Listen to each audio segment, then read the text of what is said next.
Woodbridge, Connecticut is a small town located in New Haven County. The people of Woodbridge are very proud of their heritage and tightly knit community. In 2019, the WVFA is extremely proud of its past accomplishments and growth as they celebrate the 90th anniversary of serving the town of Woodbridge, and will continue to provide the dedicated, professional, and uninterrupted service the community expects and deserves.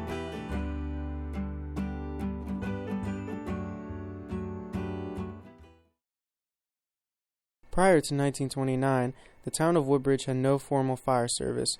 Either landowners had to extinguish their own blazes with the help of their neighbors or rely on aid from neighboring towns.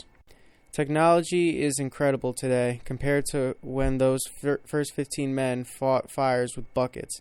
On March 14, 1929, 15 men began meeting in private homes, and an officially recognized fire service was incorporated on April 11, 1929.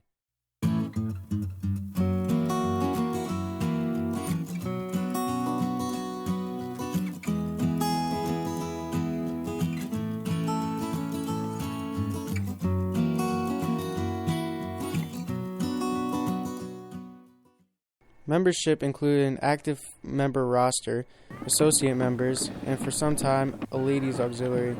Their only equipment was 6 pails, 6 sprinkling cans, and 6 handheld water pumps.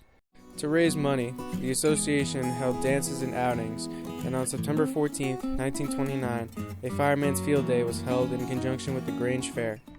After a fire the day after, the townspeople immediately called for an emergency conference in the courtroom of the town hall. A plan was put forth to purchase a fire truck, and soon a 2-week-long fundraising campaign was held. Shortly thereafter, the Locomobile touring car was purchased.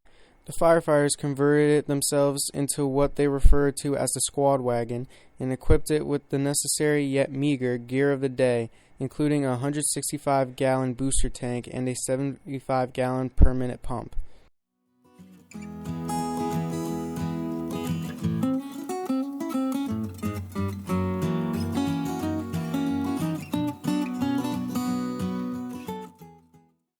These buildings were used until 1938, when a new fire headquarters was built at the intersection of Center and Newton Roads, dedicated on December 10, 1938, and put into service. With its central location, this firehouse better served the whole town, and Woodbridge Fire Company 1 was subsequently disbanded. The department acquired its first real fire truck in 1938 as well.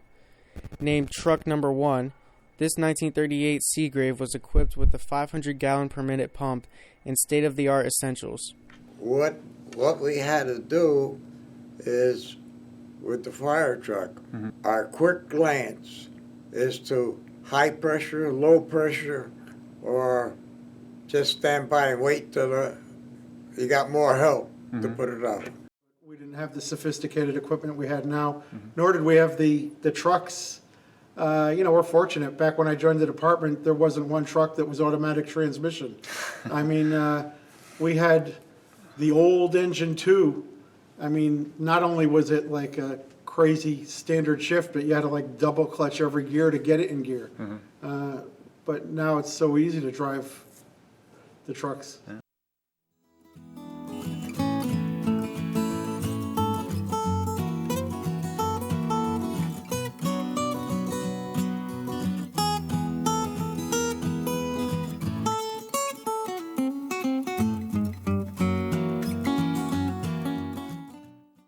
So the fire service has actually changed greatly in the last 20 years.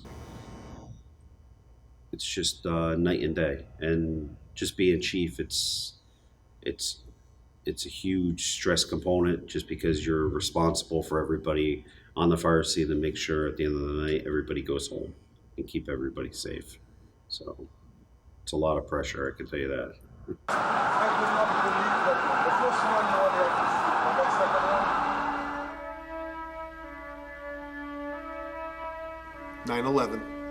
9/11, when I saw this department in 2 days build that memorial in front of this firehouse. Something that I thought could never be done. You had to put in piping, you had to put in this, you had to put in that. And in 2 days, this department put together before Memorial Day a memorial thing out front with the building pieces from the North Tower and put it all together.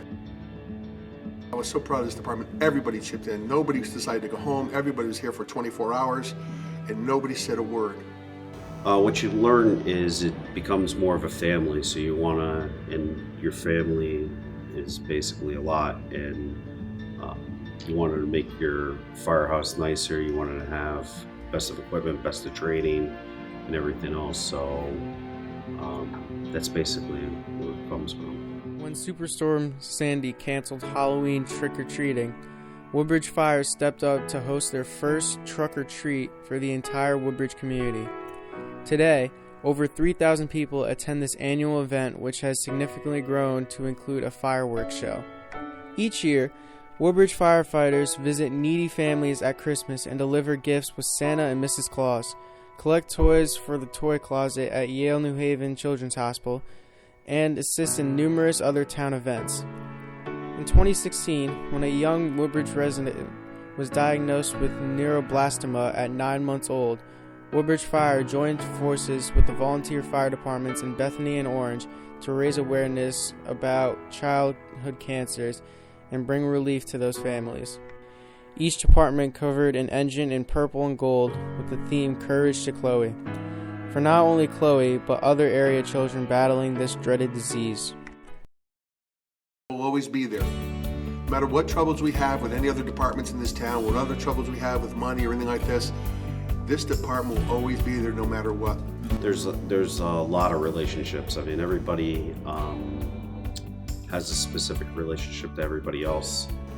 When I first joined, I looked up to Bob Conniff, who was a member.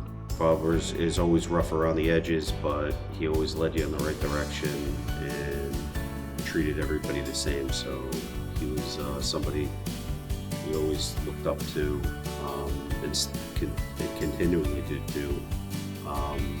There's just so many relationships. Everybody has their own fit in here, and together everybody is basically whole. Two oldest guys in this department was Charlie Whiting and Bobby Conniff. Bobby Conniff. Those are the two guys over here that were the oldest guys. They knew my mother, they knew the families, they knew us, and they kind of took me under the wing and started with that. Charlie was always a loud individual. Our radios at the time weren't very sophisticated, but Charlie's voice covered it.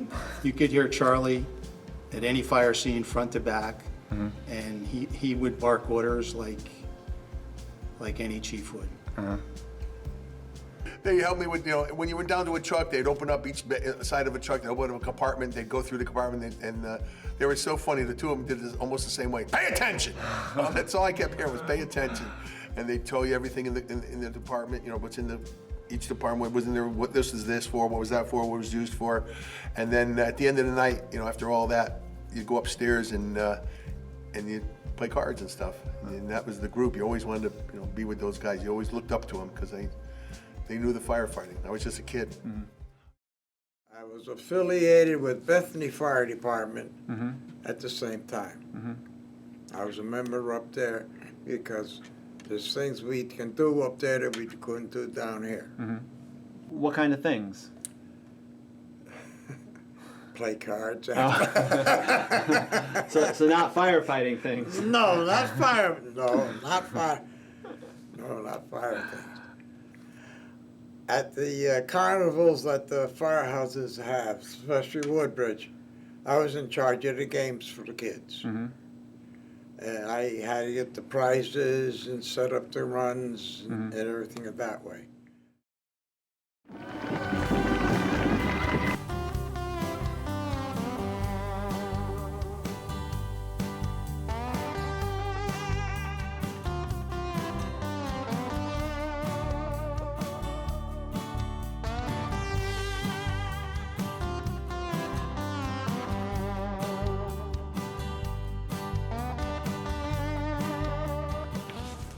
I do it because I want to do it. I want to supply a safety service to my family and every other family I know in town. And people look at you and say, you know, are you a fireman? Yes, I am. And they thank you for the service. And that's just starting now, that'll people appreciate what you do and how you do it. I think previous to that, people took it for granted as you were paid and you do it. No, this is something I choose to do.